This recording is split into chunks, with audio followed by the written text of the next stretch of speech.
আপনারা জানেন যে এসো গল্প করি এখন স্পটিফাই এক্সক্লুসিভ, অর্থাৎ আমাদের প্রতিটি গল্প ইউটিউবের 1 সপ্তাহ আগে আপনি পেয়ে যাবেন স্পটিফাইতে। তাই তাড়াতাড়ি স্পটিফাই ভিজিট করুন এবং এসো গল্প করিকে ফলো করুন।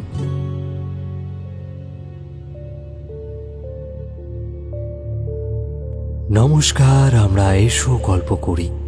আজ শুনবেন ইপ্সিতা মল্লিকের লেখা গল্প ডোরওয়ে টু দ্য হেল অবলম্বনে নরকের দরজা। কেবলই গল্পের প্লট তৈরি করার খাতিরে এমন কিছু বাক্য ব্যবহার করা হয়েছে যা আপনার মনকে সত্যিই বিচলিত করতে পারে। তাই ছোটরা গল্প শোনার আগে অভিভাবকের পারমিশন নিয়ে তবেই শোনো। আজ আপনাদের সাথে একটা তথ্য শেয়ার করি। আপনারা যে প্রত্যেকবার এত ভালোবাসার সাথে আমাদের গল্প শোনেন, লাইক করেন, কমেন্টের মাধ্যমে আপনার মতামত জানান, তাদের মধ্যে 40% মানুষ আছেন যারা আমাদের সাবস্ক্রাইব করেছেন। তাই বাকি 60% মানুষের জন্য বলবো আপনাকে ধন্যবাদ আমাদের এত ভালোবাসা দেওয়ার জন্য। কিন্তু তবুও আমাদের সাবস্ক্রাইব করে দিন প্লিজ। লাল সাবস্ক্রাইব বাটনটি প্রেস করে এসো গল্প করিকে সাবস্ক্রাইব করুন।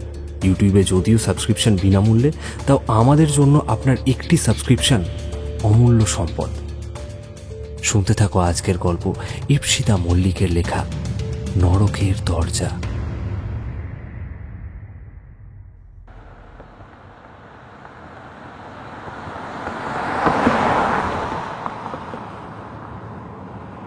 ফাঁকা হাইওয়ের ওপর দিয়ে গাড়ি ছুটিয়ে চলেছে রিক।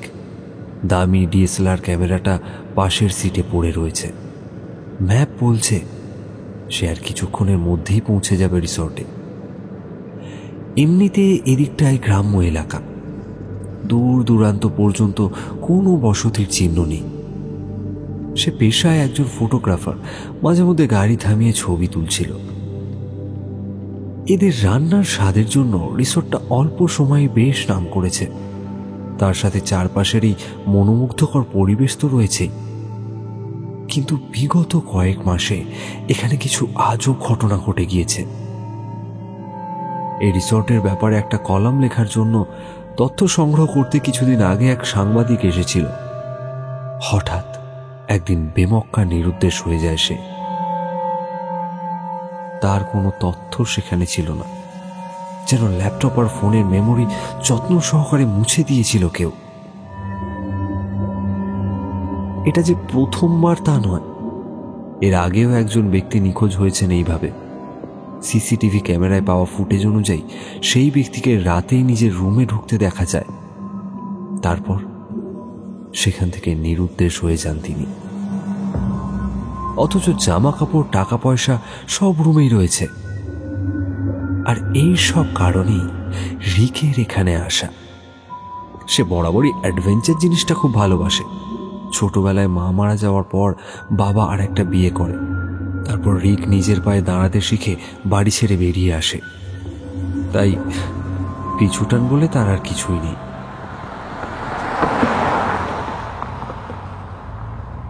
চারপাশে জঙ্গল ঘেরা রাস্তা ধরে যত এগোচ্ছে রিক, তত মনে হচ্ছে যেন এক অন্য পৃথিবী তার কাছে ধরা দিচ্ছে।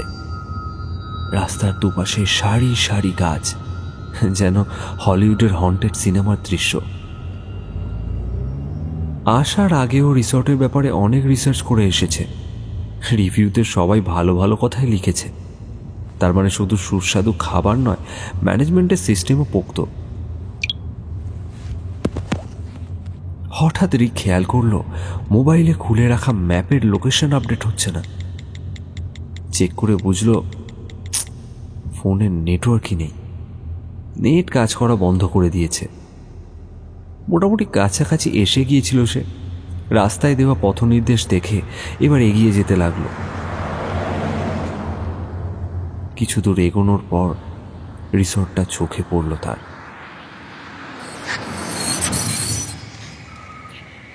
রিসর্টের সামনের রাস্তা সাপের মতো পাক খেয়ে উঠে গিয়েছে। পাকদণ্ডি বেয়ে উপরে আসতেই গাড়ি পার্কিংয়ের জায়গা। রিক গাড়ি থেকে বেরোতেই দুটো কুকুর হাতে এগিয়ে এলো গার্ড।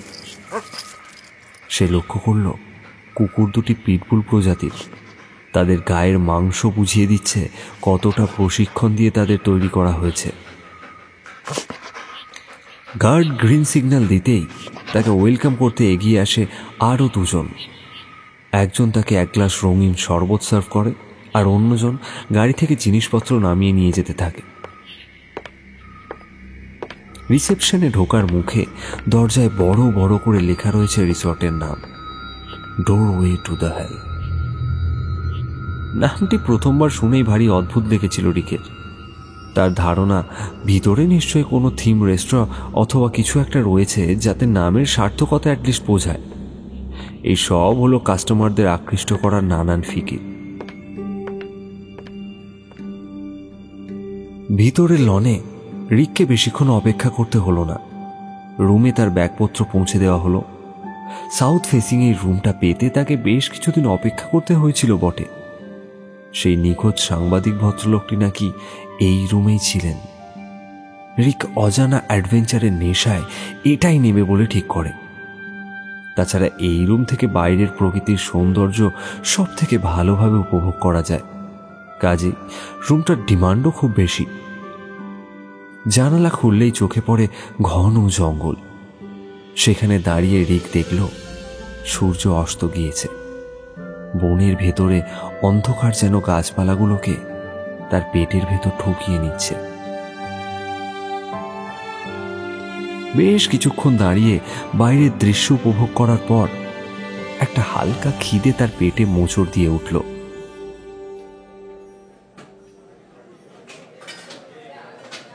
রেস্টুরেন্টে ঢুকতেই স্টাফরা তাকে ওয়েলকাম জানালো, হাতে ধরিয়ে দিল মেনু কার্ড। তাতে চোখ বোলাতে গিয়ে খেয়াল করলো মাংসের সমস্ত রেসিপি বোনলেস।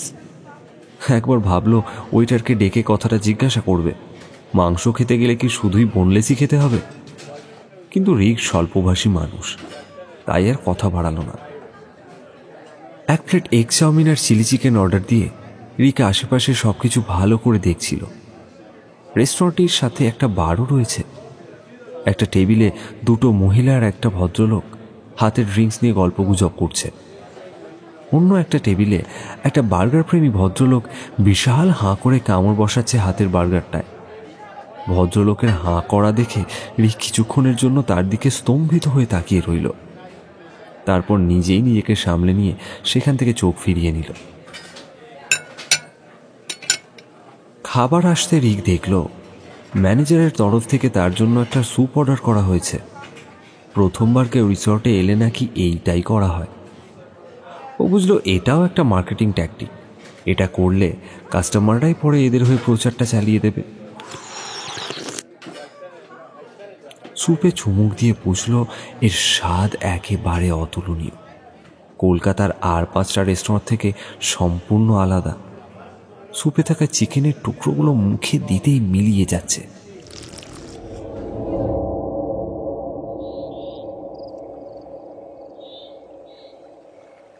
খাওয়া দাওয়া শেষ করে নিজের ঘরে এসে ফোনটা বের করে দেখল এখনো সেটাই নেটওয়ার্ক নেই। তবে রিসর্টের কয়েকটা ওয়াইফাই ওপেন দেখাচ্ছে, কিন্তু সিকিউরিটি ইস্যুর জন্য সেগুলো ব্যবহার করা ঠিক হবে না। যাই হোক, এরপর ক্যামেরাতে তোলা ছবিগুলো নাড়াচাড়া করতে করতে ওর চোখের পাতা ভারী হয়ে এলো। সেদিনের মতো ঘুমিয়ে পড়ল রিক।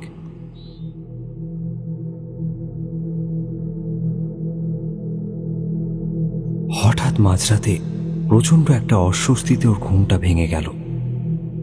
কেমন যেন অদ্ভুত লাগছে চারপাশ। কি যেন একটা পরিবর্তন হয়ে গিয়েছে পরিবেশে। নিকষ কালো অন্ধকারটায় চোখ যেন কিছুতেই শুয়ে আসছে না। ফোন হাতড়ে খোঁজার চেষ্টা করলো কিছুক্ষণ, কিন্তু কি ফোন তো কিছুতেই অন হচ্ছে না। যতদূর মনে পড়ে ফোনে 50% চার্জ ছিল এবং সেটা সুইচ অফও সে করেনি। বেশ খানিকক্ষণ বসে থাকার পর তার বাথরুম যাওয়ার দরকার পড়ল। কিছুক্ষণ শুয়েও মনের ইচ্ছাটা দমন করতে চাইল বটে, কিন্তু শেষমেশ উপায় না দেখে উঠে বসতেই হলো। নতুন জায়গা, অনভ্যস্ত হাতে দেওয়ালের অন্ধের মতো সুইচ বোর্ড খোঁজার চেষ্টা করল সে। দেওয়াল হাতড়ে সুইচ বোর্ড খুঁজে পেল, কিন্তু একটাও আলো জ্বলল না।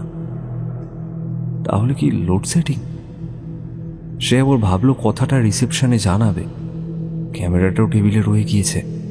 টেবিল তার থেকে বেশি দূরে নয়, তাই সে আর সেদিকে হেঁটে যাওয়ার রিস্ক নিল না। পাশে রাখা নোটবুকে সে নাম্বারটা নিশ্চয়ই পেয়ে যাবে, তবে নাম্বার দেখতে একটা আলোর তো দরকার।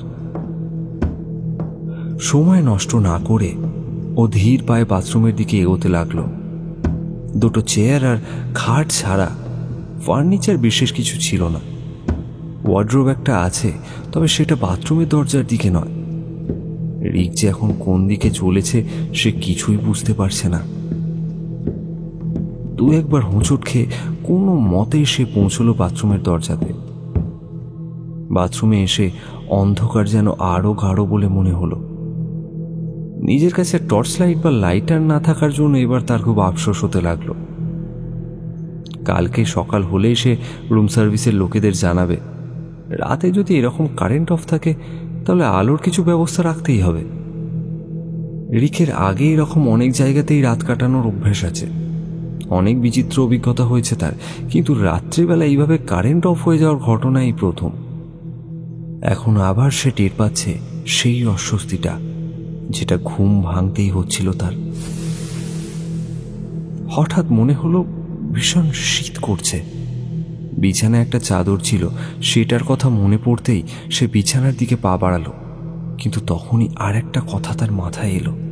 আচ্ছা, এত বড় রিসর্টে শুধু কি সেই বুঝতে পেরেছে কারেন্ট অফ হওয়ার কথা? সুইচ সব অন করা আছে, কিন্তু কোনো আলো জ্বলল না। এখন প্রায় 10 মিনিট তো হয়েই গেল। হাতের রেডিয়াম ঘড়িটার দিকে তাকিয়ে দেখল এখন 1:15 বাকি। বিছানার দিকে না গিয়ে সে দরজার দিকে এগিয়ে গেল। হাতলটায় হাত পড়তে মনে হলো একখণ্ড বরফকে সে হাতে তুলে নিয়েছে। কি বিভৎস ঠান্ডা! দরজাটা খুলে হাতল থেকে হাতটা সরিয়ে নিল সে। বাইরেটা ভালো করে দেখল। করিডোরে একটাও আলো জ্বলছে না।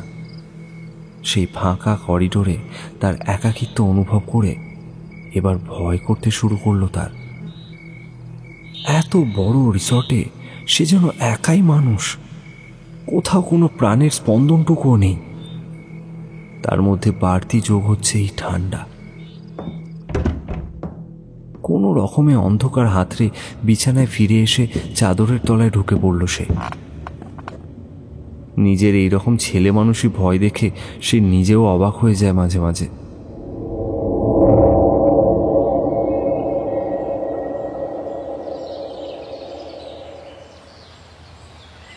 পরের দিন যখন ঘুম ভাঙল, দেখল সকাল 9টা বেজে গিয়েছে। রাতে কখন ঘুমিয়ে পড়েছিল তার কথা মনে নেই। ফোনে হাত দিয়ে দেখল সেটা এখন ঠিকঠাকই চলছে। কি ব্যাপার কি আপনাদের বলুন তো? রাত বিরেতে কারেন্ট চলে যাচ্ছে, কোনো বিকল্প ব্যবস্থা নেই, এই রিসর্ট চালাচ্ছেন আপনারা? আশ্চর্য। ওর কথা শুনে রিসেপশনের কর্মী যেন আকাশ থেকে পড়ল। রিক বুঝতে পারল না এটাতে এত অস্বাভাবিক কি ছিল। ওকে কিছুক্ষণ ওয়েট করতে বলে রিসেপশনিস্ট কাকে যেন একটা ফোন করলো। রিক কথাগুলো ঠিক শুনতে পেল না। তারপর তাকে জানানো হলো তার রুমে লোক গিয়ে সব চেক করে আসবে।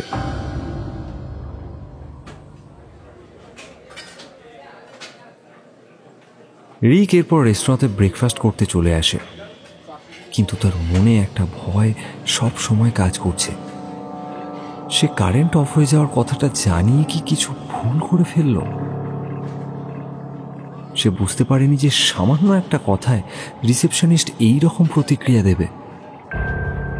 আশেপাশের রুমের লোক আছে, তারা কি কিছুই বলেনি? সে যে রুমটায় আছে তাহলে সেটাতেই নিশ্চয় কিছু হয়েছে।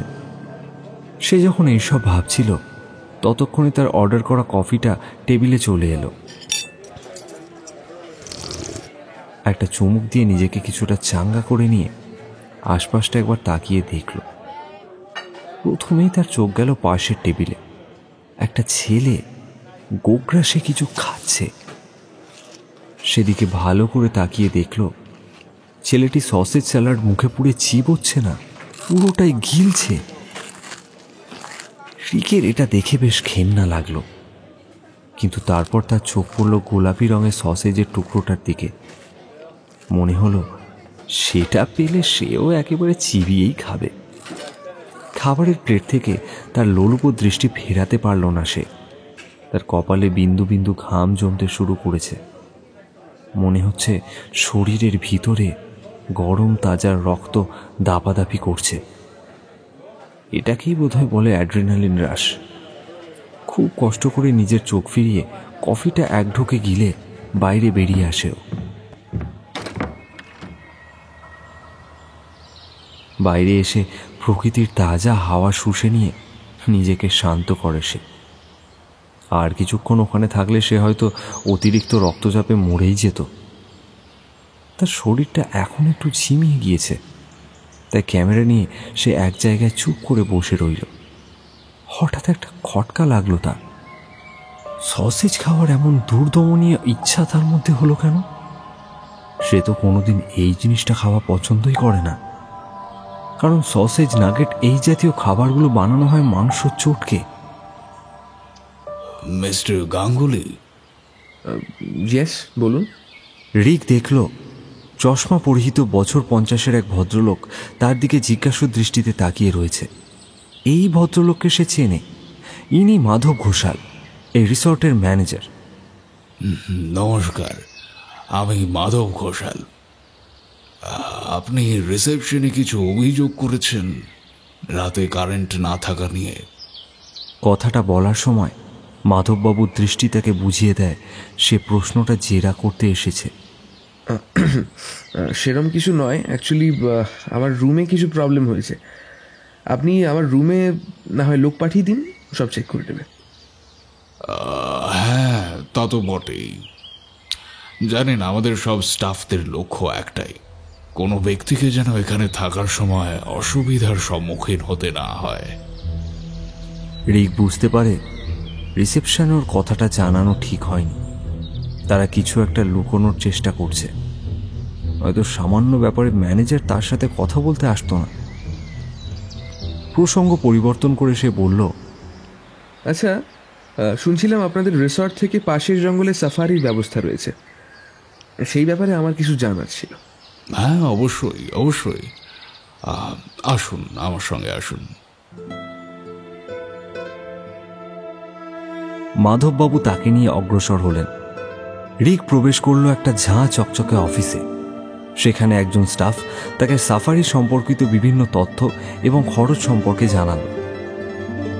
রিক তারই মধ্যে একটা প্যাকেজ বেছে নিয়ে সব বন্দোবস্ত করে এলো। কাল সকালেই তারা বেরোবে সাফারিতে। রুমে ফিরে আসার কিছুক্ষণ পর টেলিফোনটা বেজে উঠল।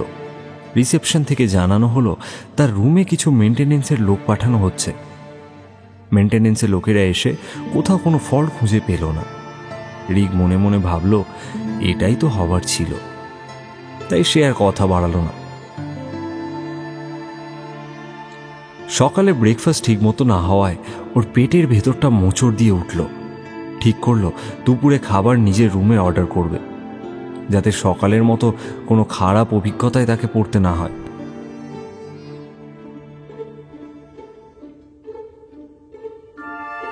খাওয়া শেষ করে সে একটা প্ল্যান বানায়। দুপুরে একটা লম্বা ঘুম দিয়ে সারা রাত জেগে ও লক্ষ্য করবে যে রাতে কি হয়। সন্ধ্যাবেলা ঘুম ভাঙতে রিক হিসাব করে দেখল 6 ঘন্টা ঘুমানো হয়ে গিয়েছে। ফোনের দিকে তাকিয়ে দেখল সেখানে এখনো কোনো নেটওয়ার্ক নেই। যাই হোক, এতে তার এমন কিছু আর অসুবিধা হচ্ছে না। শরীরের আড়ষ্টতা কাটিয়ে চোখে মুখে জল দিয়ে সে বেরোলো রুম থেকে। বাইরের পরিবেশ অতি সাধারণ। ক্যামেরা নিয়ে বেশ কিছু ছবি তুলে নিল। সুন্দর করে সাজানো চারিদিক। এই এত সুন্দরের মাঝে রিসর্টের নামটা যে কেন এমন সেটা সে বুঝল না। সে হেল বা নরকের সাথে এই হোটেলের সম্পর্ক কিছুতেই বুঝতে পারল না। গ্রাউন্ড ফ্লোরে ঘুরতে ঘুরতে সে এসে পৌঁছল একটা হল রুমের সামনে। ওপরে বড় বড় করে লেখা রয়েছে, in the loving memory of Sunanda Ghoshal. পদবি পড়ে রিক চিনতে পারল ব্যক্তিটিকে। মাধব ঘোষালের ব্যাপারে সে আগেই জানত। একমাত্র ছেলে, কলকাতার একটা নামি 5 স্টার হোটেলের শেফ ছিল, কিন্তু কয়েক বছর আগে এক বিধ্বংসী অগ্নিকাণ্ডে সেও মারা গিয়েছে। রিক রুমটায় ঢুকে সবকিছু দেখতে থাকে। পেপার কাটিং থেকে ডিজিটালাইজড করে ফ্রেমবন্দি করে রাখা হয়েছে সুনন্দ ঘোষালের জীবনের বিভিন্ন অ্যাচিভমেন্ট, তার শেফ হিসেবে কৃতিত্ব পাওয়ার মুহূর্ত, বিভিন্ন পত্রিকায় নাম বেরোনো, সবকিছু। এরই মধ্যে একটা ফ্রেমে রিকের চোখ আটকে গেল। ছবিতে সুনন্দ মাধববাবু ছাড়াও যে তৃতীয় ব্যক্তিটি রয়েছে তাকে সে চেনে। এই রিসর্টের মালিক বিজয় ভাট। কলকাতার বুকে তার 4 তলা ফার্নিচারের মল রয়েছে, তার সাথে রয়েছে আরও ছোট বড় সাদা কালো ব্যবসা।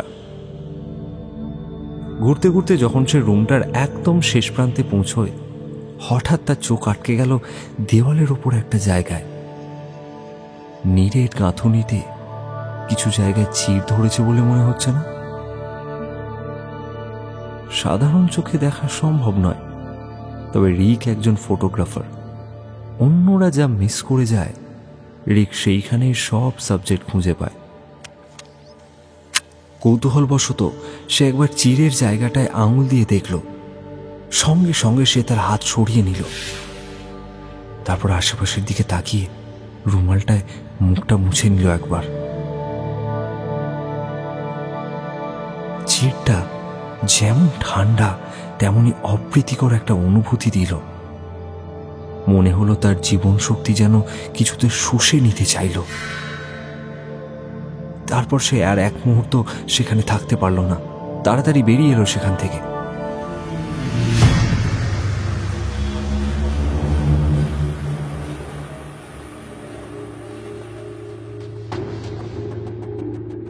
রাত্রি জাগবার উত্তেজনায় সে তাড়াতাড়ি ডিনার সেরে নিল। ডিনার টেবিলে বসে রিক সুস্বাদু ভেজিটেবল স্যুপটায় চুমুক দিচ্ছে। এমন সময় তার চিন্তা তাকে বেশ ভাবিয়ে তুলল। প্রথমত, সবাই যখন এখানকার ব্যাপারে অনলাইন রিভিউ লিখেছে, কেউ একবারও ফোনের নেটওয়ার্ক না থাকার কথা উল্লেখ করেনি। এই রিসর্টের সমস্ত স্টাফদের লক্ষ্য করেছে সে। এদের মধ্যে কিছু যেন একটা অস্বাভাবিকতা রয়েছে। প্রথমবার দেখলে বোঝা যায় না, কিন্তু এদের ব্যবহার কিছুটা আজ্ঞাবহ দাসের মতো। এরা কেউই নিজের মধ্যে প্রয়োজনের বেশি কথা বলে না, এমনকি প্রয়োজন না থাকলে এরা চোখ মাটির দিকে নামিয়ে রাখে। খাওয়া শেষ করে সে আবার কিছু ছবি তোলে, তারপর ঘরে এসে রাত্রি জাগার তোড়জোড় করতে থাকে। সারাদিনে তোলা ছবিগুলো সে বসে বসে নিজের ল্যাপটপে এডিট করতে থাকে। কিন্তু তার দু চোখের পাতা যেন বুঝে আসছে। সে কিছুতেই আর তাকিয়ে থাকতে পারছে না। এমনিতে দুপুরে 1 ঘন্টা ঘুমিয়ে সে সারা রাত জেগে কাটিয়ে দেয়, তবে এখন সে আর বসে থাকতে পারছে না। কোনো রকমে বিছানা পর্যন্ত পৌঁছানোর আগেই মেঝেতে মুখ থুবড়ে পড়ে গেল সে।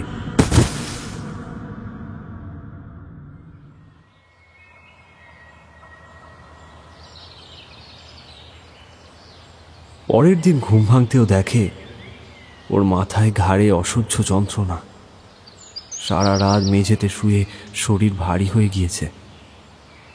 কেন সে ওইভাবে ঘুমিয়ে পড়েছিল তার আর জানতে বাকি রইল না। ওই স্যুপটায় আসলে কিছু মেশানো ছিল। এখানে রাত্রে এমন কিছু হয় যেটা তাকে ওরা জানতে দিতে চায় না, কিন্তু কি সেটা? গরম জলে স্নান করে রিক সাফারিতে যাওয়ার জন্য রেডি হয়।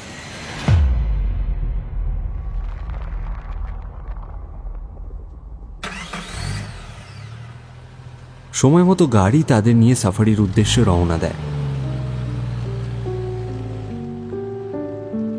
বনের মধ্যে একটা জলাশয়ের ধারে তাদের ব্রেকফাস্ট দেওয়া হলো। জলাশয়টি খুব একটা বড় নয়, সবুজ টলটলে জল। জায়গাটিও বেশ সুন্দর, তবে এত সবের মাঝেও কি একটা যেন অনুপস্থিত।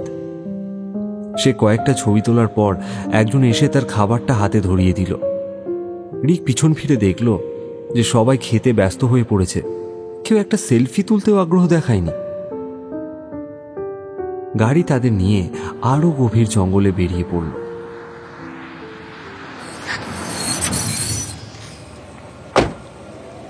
বনের মধ্যে তাদের একটা ছোট্ট ঝর্ণার সামনে নিয়ে আসা হলো। এখানে তাও কিছু লোক ছবি তুলছে। বেশ সুন্দর 5টা পাপড়ির নীল রঙের নাম না জানা ফুল ফুটে রয়েছে চারিপাশে। প্রাকৃতিক উপায়ে বেড়ে ওঠা একটা ছোট্ট ঝর্ণা জঙ্গলের এই পরিবেশের মধ্যে যেন একটা সতেজতা এনে দিয়েছে। রিক গ্রুপ থেকে বিচ্ছিন্ন হয়ে কিছুটা দূরে এসে পাখির ছবি তোলার জন্য গাছপালার দিকে ভালো করে দেখতে থাকে। তখনই তার মাথায় আসে অনেকক্ষণ ধরে তার যেটা অনুপস্থিত মনে হচ্ছিল সেটা আসলে পাখির ডাক। এতক্ষণ রয়েছে এখানে, অথচ একটা পাখির ডাক সে শুনতে পায়নি। এত নিস্তব্ধ এই বন যে পাখি কেন, একটা ঝিঁঝি পোকার ডাক পর্যন্ত ওখানে আসছে না। হঠাৎ একটা মেয়েলি গলার চিৎকার ভেসে আসে। সে পিছন ফিরে দেখে, না, গ্রুপের কেউ তো চিৎকার করছে না। এমনকি গ্রুপের কেউ চিৎকারটা শুনতে পেয়েছে বলেও তার মনে হচ্ছে না, কিন্তু রিক আওয়াজটা স্পষ্ট শুনতে পাচ্ছে। সে উৎসটা খুঁজতে কিছুটা এগিয়ে যায় সামনের দিকে। একটা ঝোপের ধারে এগিয়ে যেতেই শব্দের তীব্রতা বেড়ে গেল। এবার ভীষণ ভয় হতে লাগলো তার। তাহলে কি এখানে গোপনে কারোর উপর অত্যাচার চালানো হচ্ছে? সেটি কি করবে বুঝে উঠতে পারল না। কোনো উপায় না পেয়ে তার ক্যামেরায় ঝোপের কয়েকটা ছবি তুলে নিল। ওর মন বলছে ওটার আড়ালে হয়তো কিছু একটা রয়েছেই। ফিরে গিয়ে এটার একটা ব্যবস্থা করতেই হবে। কিছুক্ষণের মধ্যেই আওয়াজটা যেমন হঠাৎ করে শুরু হয়েছিল তেমনি হঠাৎ বন্ধ হয়ে গেল। রিক নিজের মাথার ঘাম মুছে নার্ভের ওপর যতটা কন্ট্রোল রাখা যায় রেখে গ্রুপের কাছে ফিরে এলো।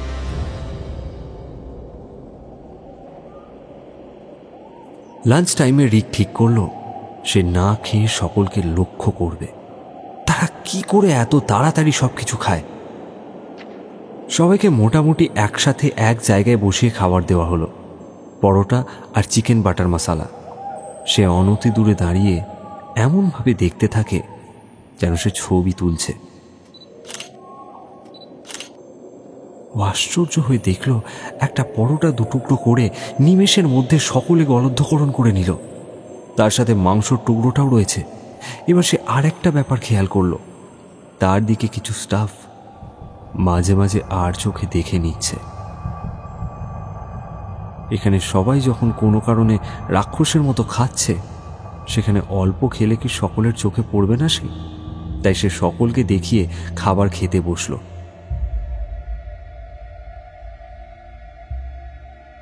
ফেরার পথে রিক নিজেকে স্বাভাবিক রাখতে চাইলেও বারবার সেই চিৎকার, সকলের ওইভাবে গিলে গিলে খাওয়ার দৃশ্য মনে পড়ে যেতে লাগলো। তাই সে মুখ নিচু করে ভাবতে থাকে সকাল থেকে সে সবার সাথে ঘুরছে, অথচ কেউ একবার তার সাথে আলাপ জমানোর চেষ্টাও করল না। আসলে কেউই নিজের চেনা বৃত্তের বাইরে কারোর সাথে কথাই বলছে না। এত অস্বাভাবিক দেখে দেখে সবার ওই ব্যবহারটা তার স্বাভাবিক বলে মনে হতে লাগলো। সন্ধ্যার মুখে তারা ফিরে এলো রিসর্টে। রুমে আসার আগে রিক রিসেপশনে জানিয়ে এলো তার খাবারটা যেন রুমে পৌঁছে দেওয়া হয়। রুমে এসে ফ্রেশ হয়ে সে সেই ঝোপের তোলা ছবিগুলো নিয়ে বসে গেল।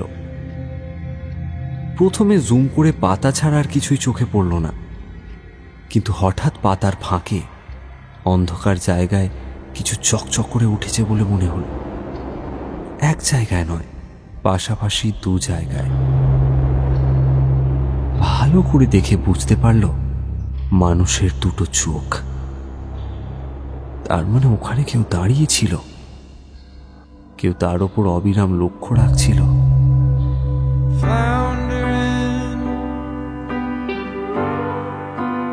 Around all these confounding factors, imagining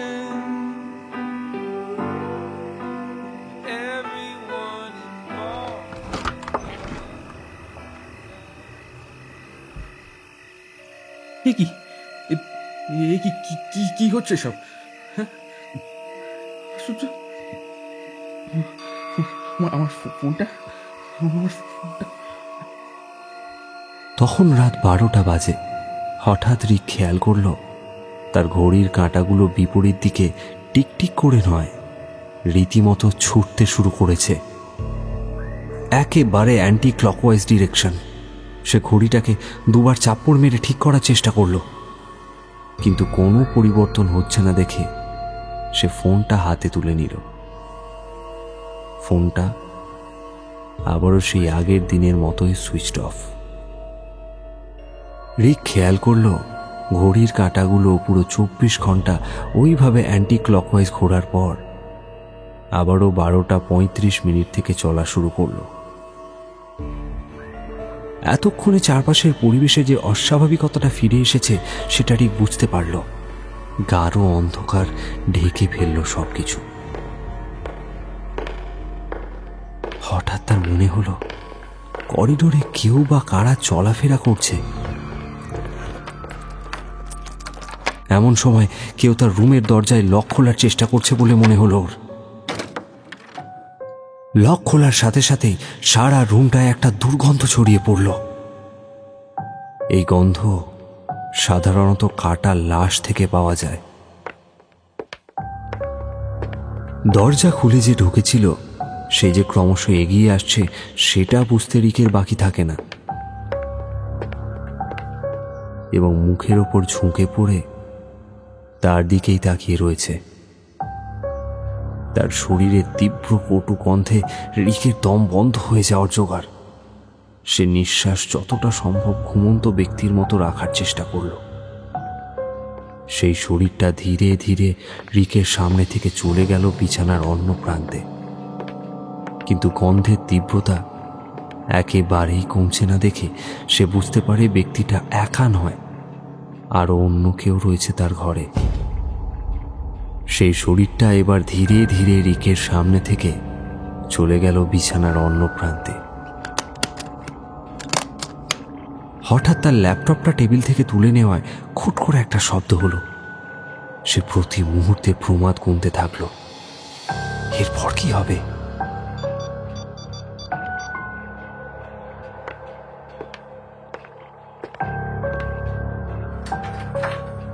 কিছুক্ষণ পরেই তারা দরজা বন্ধ করে চলে গেল। রিক লাফিয়ে উঠে বসল বিছানার উপর। যদিও সেই বাজে গন্ধ এখনো বাতাসে রয়ে গিয়েছে, তাও সে বুক ভরে কিছুটা নিঃশ্বাস নিল। তারপর বিছানা থেকে নেমে ভয়ে ভয়ে দরজার দিকে এগোতে লাগলো।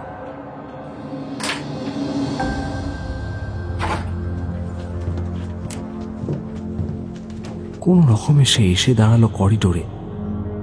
করিডোর জুড়েও রয়ে গেল সেই কটু গন্ধ। সে কি করবে ভাবছে, হঠাৎ এমন সময় একটা মিষ্টি গন্ধ ভেসে এলো কোথা থেকে।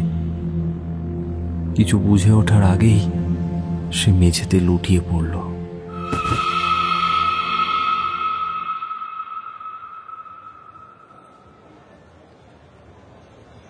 জ্ঞান ফিরতে রিক দেখল সে হাত পা মুখ বাঁধা অবস্থায় শুয়ে রয়েছে। মাথায় প্রচন্ড যন্ত্রণা হচ্ছে তার। চারপাশ দেখে বুঝল এটা হলো সেই রুম যেখানে মাধববাবুর ছেলের স্মৃতি বিজড়িত ছবিগুলো রাখা। কিন্তু রুমের আলোগুলোর কি হলো? সব জায়গায় মোমবাতি জ্বলছে কেন? একেবারে স্যাঁতস্যাঁতে ঠান্ডা ঘরটা। হঠাৎ হাততালির শব্দে রিক দেখল সে একটা স্টেজের মতো জায়গার উপরে বসে রয়েছে। তার সামনে দর্শকের ভিড়। সবার চোখগুলো মোমবাতির আলোয় চকচক করছে। সামনের সারিতে উপস্থিত কিছু মানুষের মুখ তার চেনা। আজ সকালে এদের সাথেই তো ঘুরে এসেছিল সে। আজ আমরা সকলে এখানে উপস্থিত হয়েছি একটা বিশেষ জিনিসের নিলাম করতে। কথা না বাড়িয়ে নিলাম শুরু হোক। এরপর শুরু হলো নিলামের দর কষাকষি। লোকগুলো কেমন যেন পাগলের মতো একদৃষ্টে মাধববাবুর দিকে তাকিয়ে রয়েছে, যেমনভাবে কুকুরেরা তাদের প্রভুর দিকে তাকিয়ে থাকে।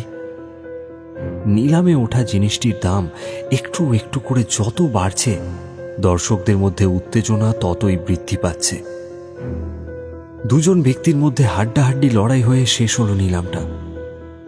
নিলাম শেষে রিক দেখল চাদরে মুড়ে কিছু একটা জিনিস আনা হয়েছে। চাদর সরাতেই সে হালকা আলোয় দেখতে পেল একটা সদ্যজাত শিশু। নিষ্পাপ বাচ্চাটি এখনো নিশ্চিন্তে ঘুমোচ্ছে। শিশুটিকে দেখে সে বসে থাকা লোকগুলোর চাহনি বলে দেয় ওরা শিশুটিকে পেলে বোধহয় আস্ত চিবিয়ে খাবে। রিকের ভেতরটা তোলপাড় করতে থাকে। এখানে তাহলে এইসব ঘৃণ্য কাজ করা হয়।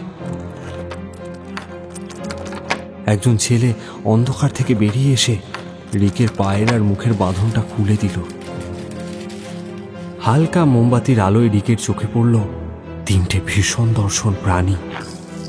তাদের মাসাল দেখে বুঝতে অসুবিধা হলো না এরা সেই চেক ইনের সময় দেখা দুটো কুকুর, আর তার সাথে তৃতীয়টা আরো বেশি বহুল।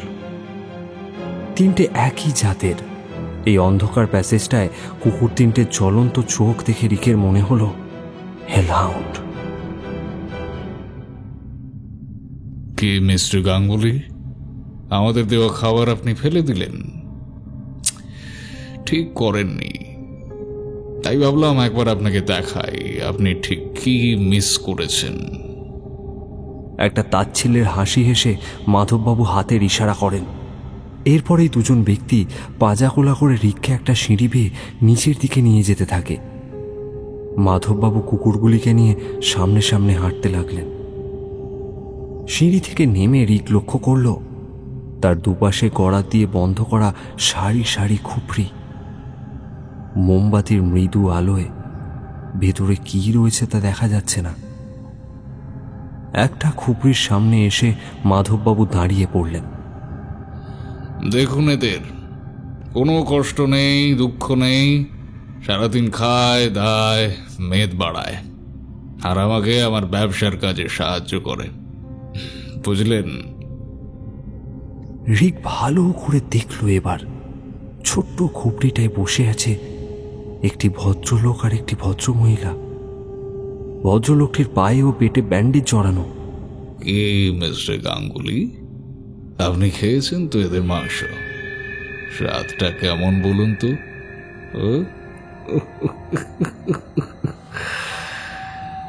রিক এখন তার কানকে বিশ্বাস করতে পারছে না। তার দুর্বল শরীর আরো দুর্বল লাগছে। এরা তাহলে মানুষের মাংস দিয়ে রান্না করে? তা কি করে সম্ভব? সে তো মুরগির মাংস ছাড়া আর কিছুই খায়নি এতদিন ধরে, যদিও প্রতিটা রেসিপি বোনলেস।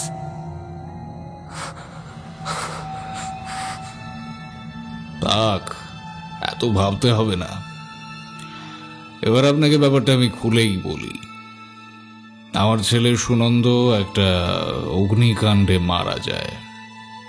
ও আসলে মানুষের মাংসকে কিভাবে গন্ধ আর স্বাদ পরিবর্তন করে মুরগি অথবা খাসির মাংসের মতো বানানো যায় তার উপরেই রিসার্চ চালাতো। সবকিছু যখন শেষের দিকে ব্যাপারটা হায়ার অফিসিয়ালদের কাছে জানাজানি হয়ে যায়, তারা এরপর আমার ছেলে সহ ওর হেল্পিং হ্যান্ডসদের পুড়িয়ে মারে। ওদের নিজেদের কিচে নেই, কিন্তু আমি তো ছেড়ে দেওয়ার পাত্র নই। বাকিদের বাড়ির লোকেরা জানে ওদের শরীর পুড়ে গিয়েছিল আগুনে, কারণ লাশ পাওয়া যায়নি। কিন্তু ব্যাপারটা আসলে অন্য।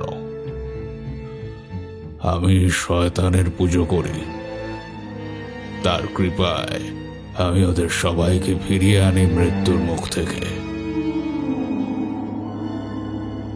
তবে কি জানেন, ওরা ফিরে আসার পর আর আমাদের মতো ছিল না। গায়ের চামড়া সব ঝলসে গিয়েছিল, তাই রোদ্দুরে বেরোতে পারে না। মৃদু মোমবাতির আলো ছাড়া অন্য কোনো আলোই নিতে পারে না। গরম একদম সহ্য করতে পারে না, আর গায়ে বিশ্রী গন্ধ ছাড়ে। তাই ওরা এই অন্ধকার পাতালেই থাকে। আসুন আমার সাথে, আরো অনেক কিছু দেখানোর আছে। রিককে আবার ওরা দুজন টেনে হিঁচড়ে এগিয়ে নিয়ে যেতে থাকে। যেতে যেতে সে দেখতে পায় প্রতিটা খোপে একজন করে স্ত্রী পুরুষ রয়েছে। কোনো কোনো খোপে কম বয়সী ছেলে মেয়েরাও আছে। এরা প্রত্যেকেই স্থূলকায়, শরীরের কোনো না কোনো জায়গায় ব্যান্ডেজ করা। চোখের চাহনি দেখে বোঝা যাবে না বেঁচে আছে নাকি মারা গিয়েছে।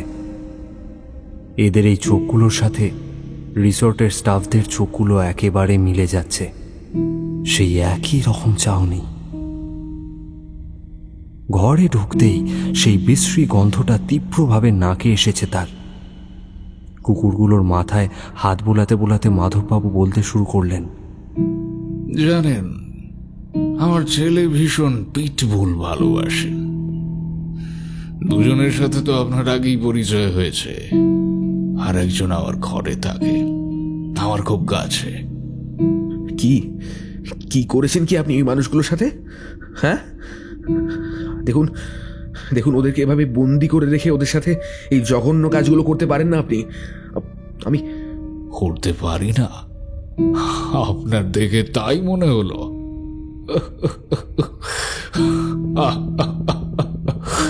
করছি তো, কিন্তু তাতে ওদের অসুবিধা কোথায় হচ্ছে? আমি তো ওদের একরকম বাঁচিয়ে দিয়েছি। বাইরেই যে এত লোককে সেলের ভিতরে দেখলেন, ওদেরকে গ্রাম ছেড়ে পালাতে হয়েছিল। যে শয়তানের পুজো আমি করি, তার রোজকার খাদ্যের চাহিদা মেটাতে গিয়ে ওরা উজাড় হয়ে যাচ্ছিল। আমি তারপর ওদের কাজ দেওয়ার নাম করে এখানে নিয়ে আসি। এখানে ওদের খাবারের চিন্তা করতে হয় না, সময় মতো চব্যচস্য ওদের কাছে পৌঁছে দেওয়া হয়, আর সময় মতো মাংসের যোগানটাও নিয়ে নেওয়া হয়। গিভ অ্যান্ড টেক পলিসি, বুঝলেন? ওই যে শিশুটাকে দেখলেন নিলামে, ওর মাংস বড়ই সুস্বাদু। তার জন্য কত টাকা দিতে সকলে প্রস্তুত দেখলেনই তো, হ্যাঁ?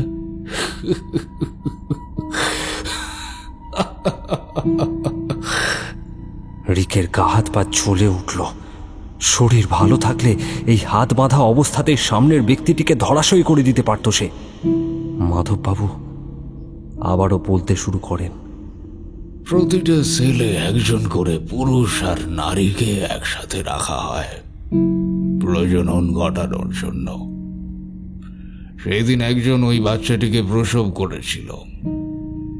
আপনার কানে ওই প্রসূতির চিৎকারের আওয়াজটাই পৌঁছেছিল সাফারির সময়। আপনি বেশ কয়েকটা ছবিও তোলেন। আমার ছেলের হেল্পিং হ্যান্ডসদের মধ্যে ওই একজন আছে যার মধ্যে মানবিকতা এখনো পুরোপুরি বিদায় নেয়নি। ও মাঝে মধ্যেই সুযোগ পেলে আলো দেখার জন্য টানেলের শেষ প্রান্তে পৌঁছে দাঁড়িয়ে থাকে। সেদিন ওর ছবি আপনি তোলেন, সেটাও এসে আমাদের জানায়। মানেটা কি এসবের? কেন করেন আপনি এসব? মানেটা হলো, এটা একটা ব্যবসা। সব থেকে সহজলভ্য হলো মানুষের মাংস আর তার স্বাদ। উফ, কি বলবো আপনাকে, আপনি তো কেমিক্যালে চোবানো জিনিসটা খান, আর আমি ওটা ডিরেক্ট খাই। আর ওই বাইরের লোকগুলো, ওরাও খায় এইসব? হ্যাঁ, অবশ্যই খায়। এখানে যারা আছে সবাই খায়। এটার টানেই তো সবাই আবার ফিরে আসে। বাইরে যে লোকগুলোকে নিলামের সময় দেখলেন, ওদের প্রচুর পয়সা, তাই এইসব উদ্ভট শখ জাগে ওদের। আমরা তো শুধু যোগান দিয়েছি, মার্কেটটা তো ওরাই ধরে রেখেছে। রিক বিস্ময়ে তাকিয়ে রইল তার দিকে। এই কোন সাইকোপ্যাথদের পাল্লায় পড়ল সে? ওগুলো মানুষ নাকি নরকের কীট? সে আবার বলে উঠল, তাহলে তাহলে এর আগের দুজনকেও আপনি খেয়ে ফেলেছি। প্রথম দিন রাতে আপনাকে মুরগির মাংস দেয়া হয়েছিল, কিন্তু তার সাথে আমরা একটা স্পেশাল স্যুপ দিয়েছিলাম, মনে পড়ে? স্যুপটার কথায় পরে আসছি। ওই স্যুপটা খাওয়ার পরও যদি আপনার ঘুম ভেঙে যায়, তাহলে কিছু স্ট্রেঞ্জ ব্যাপার আপনি বুঝতে পারবেন। স্বভাবতই আলো অথবা ফোনে টর্চ জ্বালিয়ে বুঝতে চেষ্টা করবেন বিষয়টা। সেক্ষেত্রে দুটোই কাজ করছে না দেখে আপনি অভিযোগ জানাবেন। তখনই আমরা বুঝে যাব আপনাকে বশে আনা সহজ নয়। তারপর থেকে আমরা প্রতি রাতে আপনাকে স্যুপে অল্প অল্প ঘুমের ওষুধ দিতে থাকি। কিন্তু আজ আপনি চালাকি করে খাবার খাননি। এই মাংসগুলো যারা খায় তারা আমাদের কেনা গোলামের মতো থাকে। তখন মাংস না পেলে এরা পাগল হয়ে যায়। আমাদের সমস্ত কর্মীরা, কাস্টমাররা সকলেই তাই দেখবেন আমাদের রিসোর্টের ব্যাপারে কোনো খারাপ রিভিউ কিন্তু নেই। বাদশাদের আপনার মতো কিছু মানুষ যাদের রক্তের মধ্যে কিছু একটা ফ্যাক্টর কাজ করে, যার জন্য আমাদের বাগে আসেন না আপনারা। তখন আমাদের অন্য ব্যবস্থা নিতে হয়। রিসোর্টের আশেপাশের সব জায়গায় নেটওয়ার্ক জ্যাম করে দেওয়া থাকে, যাতে কেউ বাইরের জগতের সাথে কোনো রকম যোগাযোগ না করতে পারে। যদি যোগাযোগ করতে হয়, সেক্ষেত্রে একমাত্র আমাদের ওয়াইফাই পথ। সেটা ব্যবহার করলেই কার সাথে কি কথা হচ্ছে আমরা সব মনিটর করতে পারি। আপনার আগের দুজন আমাদের ওয়াইফাই ব্যবহার করত, কিন্তু আপনি তো মশাই গভীর জলের মাছ, সেই সব কিছুই করলেন না। তাই আমার কর্মীদের দিয়ে আপনার অ্যাক্টিভিটির উপর নজর রাখলাম। আপনাকে অনেক আগেই খতম করে দিতে পারতাম, কিন্তু আপনার মোটিভটা আমরা বোঝার চেষ্টা করছিলাম। আসলে বাইরে থেকে আমাদের উপর কোনো থ্রেট আসছে কিনা সেদিকটাও তো নজরে রাখতে হয়। আপনি কারোর সাথে যখন জড়িত নেই, বোঝা গেল স্রেফ এখানে ঘুরতে এসেছেন, আর তখনই আপনাকে এখানে নিয়ে আসা হলো। আপনাদেরকে আমি পুলিশে দেব।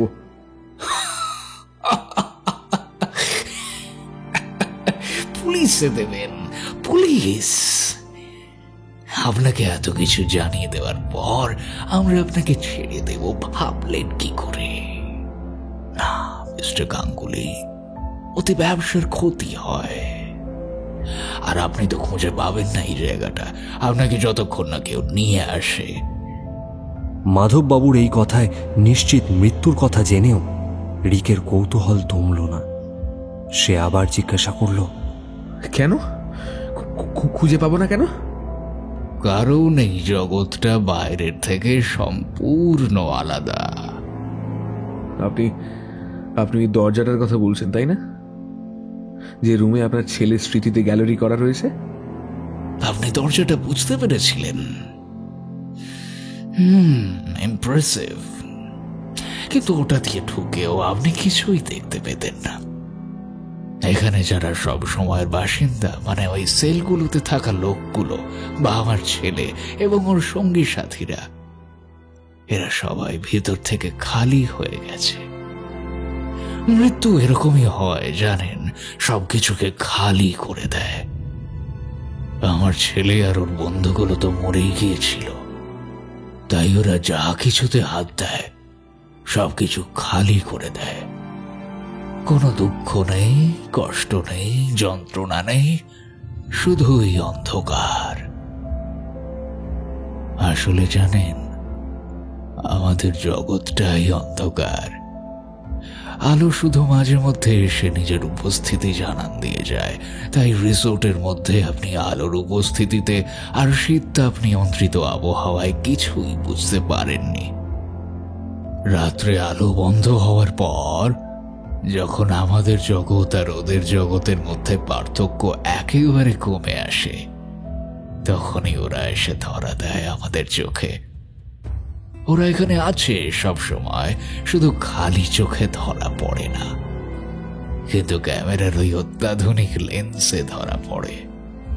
রিকের শরীরে বমির অনুভূতিটা চাগার দিতে থাকে। কিন্তু সেদিন যে আমি ওই মহিলার চিৎকার শুনলাম, সে তো নিশ্চয়ই এই জগতেই ছিল। এখানেও একটা ব্যাপার আছে। এমনিতে আমার ছেলে আর ওর সাথীরা যেটাতেই হাত দেয় সেটাকেই পুরো খালি করে দেয়। সেটা মানুষের মস্তিষ্ক হোক বা ল্যাপটপ, সমস্ত মেমোরি ধুয়ে মুছে সাফ পড়ে থাকে শুধু খোলসটা।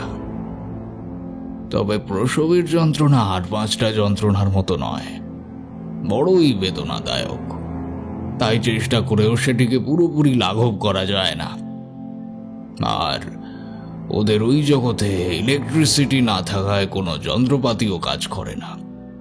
প্রসব করতে যাতে অসুবিধা না হয় তাই প্রসূতিকে বাইরে নিয়ে আসা হয়েছিল।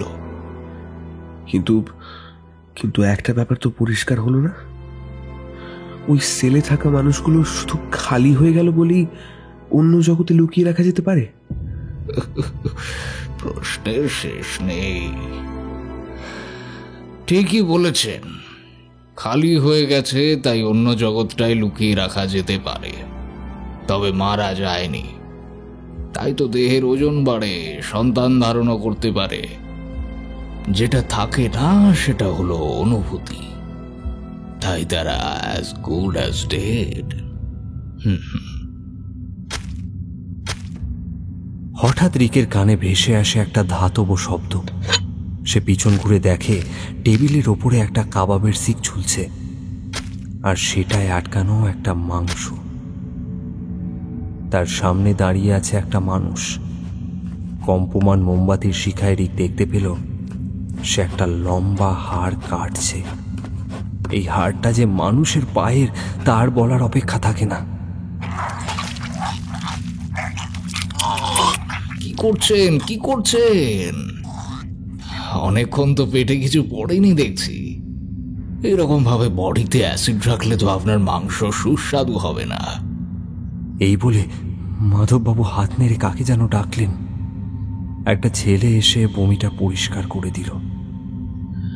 যাকে আমাদের মাংস সুস্বাদু বানাবার আরো উপায় জানা রয়েছে, দেখবেন নাকি স্যুপটা? কথা বলতে বলতে মাধববাবু রুমের একটা লাগোয়া রুমে হেঁটে গেলেন, তার সাথে কুকুর 3টেও। রিককে আবার দুজন তুলে নিয়ে গিয়ে পাশের ঘরে ফেলে দিল। সামনের দিকে তাকাতেই চমকে উঠল। মোমবাতির আলোয় দেখল একটা বড় অ্যাকোয়ারিয়াম, তার মধ্যে একটা নগ্ন পুরুষের দেহ ভাসছে। চোখ দুটো বুজে রয়েছে, সে দেহে প্রাণ নেই সেটা বোঝাই যাচ্ছে। এই পদ্ধতিকে বলা হয় ব্লাঞ্চিং, মানে মাংসের মধ্যে থেকে অপ্রয়োজনীয় পদার্থ গরম জলে ফুটিয়ে বের করে নেওয়া, এরপর সিদ্ধ করে বানানো হয় স্যুপ। আমার ছেলে মাংস কেটে প্রস্তুত করে রাখে। ওই যে বলে না, ঢেঁকি স্বর্গে গেলেও ধান ভানে। পরের দিন সকালে অন্য শেফরা রান্না করে। কি বেশ ভালো ব্যাপার না? রিক দেখল মাধববাবুর চোখে একটা পৈশাচিক আনন্দ। 3টে কুকুরের সাথে মাধববাবুকে ওইভাবে হাসতে দেখে মনে পড়ে গেল গড হেডিসের কথা। সেই বাজে গন্ধটা এবার তীব্র হয়ে উঠল। মিস্টার গাঙ্গুলি, মিট মাই সন সুনন্দ। রিক মাধববাবুর দৃষ্টি অনুসরণ করে পিছন ফিরে তাকিয়ে দেখল একটা শরীর এসে দাঁড়িয়েছে পিছনে। গায়ে জামা কাপড় ও চামড়ার ছিটে ফোটারও অস্তিত্ব নেই। মুখটা হাঁ হয়ে দাঁতের মাড়ি বেরিয়ে এসেছে। চোখ দুটো ঠিকরে বেরিয়ে পড়েছে কোটর থেকে। মাথায় একটাও চুল নেই, ভ্রু নেই, আর দুর্গন্ধ তো সদা বর্তমান। এইভাবে কেউ কি করে বেঁচে থাকতে পারে? সে পালাবার কথা ভাবছে, কিন্তু সে শুনতে পেল গর্জন। মাধববাবু এতক্ষণে তার কুকুরগুলোকে লেলিয়ে দিয়েছে তার পিছনে। সেই ত্রিমূর্তি এখন তার দিকে তাকিয়ে দাঁত বের করে গড় গড় করছে। রিকের মাথায় আসছে না কি করা যায়। হঠাৎ সুনন্দের সেই শরীরের পিছনে বালতি হাতে আরেক মূর্তিকে দেখা গেল। সেই বালতি থেকে সে জল ঢেলে দিল সুনন্দের শরীরের উপর, তারপর ছুটে পালালো অন্য জায়গায়। তৎক্ষণাৎ সুনন্দ চিৎকার করে উঠল যন্ত্রণায়। রিকের নাকে ভেসে এলো অন্য একটা গন্ধ। ডিটারজেন্টগুলো জল ঢেলে দিয়েছে কেউ এই চামড়াহীন শরীরটার উপর। এতক্ষণে মাধববাবু মজা নিচ্ছিলেন ঘরের এক কোণে দাঁড়িয়ে। এখন ছেলের এই অবস্থা দেখে তিনি ছুটে যান তার দিকে, কিন্তু গায়ে হাত দিলেন না। পাশের ঘর থেকে আবারও ছেলেটা ছুটে এলো একটা চেয়ার নিয়ে, ছুঁড়ে মারল সেটা ফুটন্ত জলের অ্যাকোয়ারিয়ামে। সঙ্গে সঙ্গে ভেতরে থাকা গরম জল ছিটকে পড়ল কুকুরগুলোর ওপর। ছোট কুকুর দুটো কুইকুই করে আওয়াজ করে সরে গেল বটে, কিন্তু বড় কুকুরটা তৎক্ষণাৎ মেঝেতে পড়া শরীরটার ওপরে কামড় বসালো। তারপর সেটাকে ছিঁড়ে কুড়ে খেতে লাগলো। তাকে দেখে বাকি দুজনও যোগ দিল আকস্মিক ভোজে। পিছনে মাধববাবু ছেলের অবস্থা দেখে আর্তনাদ করতে থাকে। সুনন্দের শরীরের ক্রমশ বিকৃতি, মাধববাবুর কান্না, কুকুরদের মাংস ছিঁড়ে খাওয়ার দৃশ্য, সব দেখে রিকের মনে হলো এটাই তো হেল। এত ভয়াবহতা দেখেও ভেঙে পড়েছিল। সম্বিত ফিরল একটা ঝাঁকুনিতে। তার হাতের বাঁধন কেউ খুলে দিচ্ছে। কেউ পাশ থেকে বলে উঠল, আপনি পালান, ওরা আসছে। এখানে আমি আগুন লাগিয়ে দিয়েছি। পাশ ফিরে দেখল একটা বছর 24-এর ছেলে তাকে কথাটা বলল। রিক সেটা শুনে দৌড়তে লাগলো ছেলেটির সাথে। সাথে সাথে বহু মানুষের সম্মিলিত আর্তনাদ আর একটা পোড়া গন্ধ ভেসে আসছে চারিদিক থেকে। আমাকে ফলো করুন। কথাটা শোনার পর রিক আর কোনো দিকে তাকালো না। অন্ধকার একটা টানেলের মধ্য দিয়ে তারা ছুটেই চলেছে। পেছন থেকে ভেসে আসছে অমানুষিক সব চিৎকার। টানেলের দেওয়ালে আগুনের আলোয় তাদের ছায়া পড়ছে। কয়েকজন তাদের পিছনে ছুটেও চলে আসছে, তবে তাদের ভাগ্য ভালো, তাদের গতিবেগ অত বেশি নয়। বোঝা যায় ছেলেটির এই রাস্তা একেবারে মুখস্থ। অবশেষে তারা দেখতে পেল একটা গ্রিল, কিন্তু সেই গ্রিলের সামনে বসে আছে সুনন্দের মতো আরও একটি শরীর। তাদের দেখেই সে উঠে দাঁড়ালো। রিকের সাথে আসা ছেলেটি একটা লাইটার জ্বালিয়ে তার দিকে দেখাতেই সে কেমন যেন ভয়ে সিটিয়ে যায়। সেই সুযোগে তারা গ্রিল খুলে ঝোপ সরিয়ে বাইরে বেরিয়ে আসে। ছুটতে থাকুন, এভাবে দাঁড়িয়ে পড়লে ওর সাথে লড়াই করতে পারবো না আমরা। ও ছুলেই সব শেষ। চলুন। হঠাৎ তাদের কানের পাশ দিয়ে বেরিয়ে যায় একটা মাংস কাটার ছুরি। সেই শরীরটা এখন এগিয়ে আসছে ঝোপের দিক থেকে। একটা ছোট লাইটারের আলো দেখিয়ে কিছুক্ষণের জন্য তাকে ঠেকানো সম্ভব, তবে বনের খোলা জায়গায় ওই আলো আর কিচ্ছু করতে পারবে না। রিকের ক্লান্তিতে শরীর এলিয়ে আসছে, তাও কোনো রকমে ছুটেই চলেছে। বারংবার মনে হচ্ছে পেছন থেকে ধেয়ে আসা সেই শরীরটা তাদের ছুঁয়েই ফেলবে। হঠাৎ চারপাশে কি একটা পরিবর্তন নজরে পড়ল ওদের। রিক তার ঘড়ির দিকে তাকিয়ে দেখে কাঁটাগুলো আবার অ্যান্টি ক্লকওয়াইজ ছুটতে শুরু করেছে। ওর সাথে ছুটতে থাকা ছেলেটিও তাই দেখে হতভম্ব হয়ে যায়। সে শরীরটাও থমকে দাঁড়ায়। আবার সেই 24 ঘন্টা ঘুরে থাকা কাঁটা স্থির হয়ে যায়। রোদ্দুরের আলো এসে পড়ে বনের মধ্যে। রিক অবাক হয়ে দেখে পেছন থেকে ছুটতে আসা শরীরটা ভেতরে দেখা সুনন্দের শরীরের মতো, কিন্তু একটু আলাদা। তার গায়ে কিছুটা চামড়ার অস্তিত্ব রয়েছে, চুল নেই, তবে মুখে মাংস রয়েছে কিছু জায়গায়। দেখলে একটা অর্ধেক জ্বলে যাওয়া শরীর মনে হয়। সেই আলো শরীরটাকে পুড়িয়ে দিচ্ছে, অথচ তার মুখে একটা নির্মল হাসি। রিকের মনে পড়ে মাধববাবুর কথাটা, এর মধ্যে মনুষ্যত্ব কিছুটা অবশিষ্ট ছিল। তাহলে কি সেই জন্যই সে নরক থেকে বেরিয়ে আসতে চাইছিল? আজ ওদের পেছনে ধাওয়া করে সেটা সম্ভব হয়েছে। সেই শরীরটা ক্রমশ কুঁকড়ে যেতে যেতে একসময় সেটায় আগুন ধরে গেল। দিনের আলো আজ সবকিছু আবার শেষ করে দিল চিরতরে।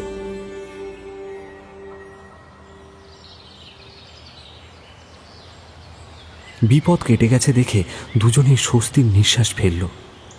কিছুক্ষণ জিরিয়ে নিয়ে রিক ছেলেটার দিকে তাকিয়ে জিজ্ঞাসা করল, তোমার নাম কি? মোহন, মোহন স্যার। স্যার বলার দরকার নেই আমাকে। তোমার এখানে রাস্তা জানা আছে? হ্যাঁ, কিছুটা। বেশ, চলো তাহলে। দাদা, বলছিলাম। বলে ছেলেটা চুপ করে আছে দেখে রিক জিজ্ঞাসা করলো, কি ব্যাপার বলো। দাদা, আমি এতগুলো লোককে মেরে ফেলেছি। আজ থেকে তুই নতুন জীবন শুরু করবি। চল আমার সাথে চল। রিকের মুখে তুই শুনে মোহনের খুব ভালো লাগলো। কেমন একটা কাছের মানুষের সাথে থাকা অনুভূতি হলো ওর। ওরা দুজনে বনের মধ্যে দিয়ে হাঁটা শুরু করলো।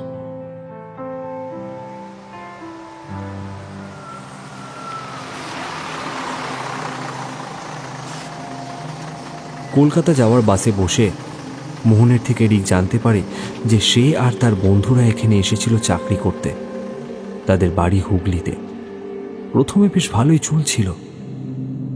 তাদের সকলের ট্রেনিং দেওয়া হয়, কথা বলার বিভিন্ন আদব কায়দা শেখানো হয়। এই সময় সে তার বন্ধুদের মধ্যে কিছু পরিবর্তন লক্ষ্য করে। তারা ঊর্ধ্বতনে দেওয়া আদেশের বাইরে কোনো কাজ করত না। মোহনের সাথে তারা কথা বলা কমিয়ে দিচ্ছিল। প্রয়োজনের বাইরে তারা কথাই বলতো না। একদিন অন্য একটি ছেলের সাথে সে কথা বলে। সেও তাকে জানায় এই ব্যাপারটা তারও নজর এড়ায়নি।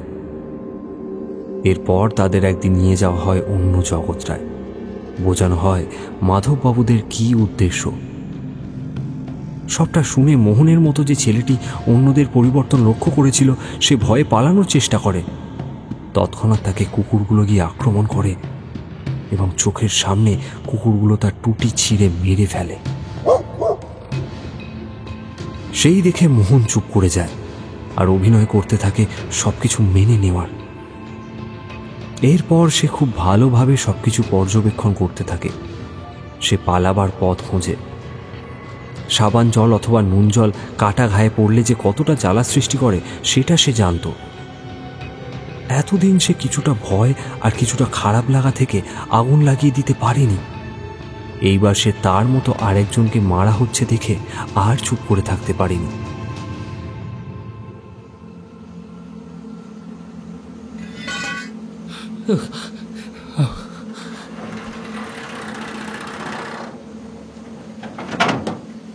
টানেলের অনেকগুলো রাস্তা ছিল। তার মধ্যে একটি দিয়ে বেরিয়ে আসে মাধব ঘোষাল ও আরও কয়েকজন। রিসর্টের চারপাশ দিয়ে কালো ধোঁয়া বেরিয়ে কুণ্ডলি পাকিয়ে ওপরে উঠছে। আগুন খুব দ্রুত ছড়িয়ে পড়ছে রিসর্টের ভিতরে। ছেলের মৃত্যুর পর মাধববাবু বাইরে বেরিয়ে এসেছেন। বেরোনোর আগে তিনি দেখেছেন ভেতরের মানুষগুলো নিঃশ্বাস নিতে না পেরে কাতরাচ্ছে, কিন্তু তাদেরকে বাঁচানোর কোনো ইচ্ছা ছিল না তার। রিসর্টের কন্ট্রোল রুমে আসার একটা টানেল করাই ছিল, যেটায় আগুন তখনও পৌঁছতে পারেনি।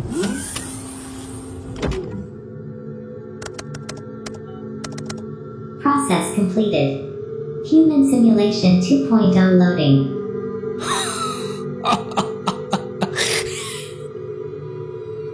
বেশি যখন আছি তখন আবার ব্যবসা দাঁড় করাবো।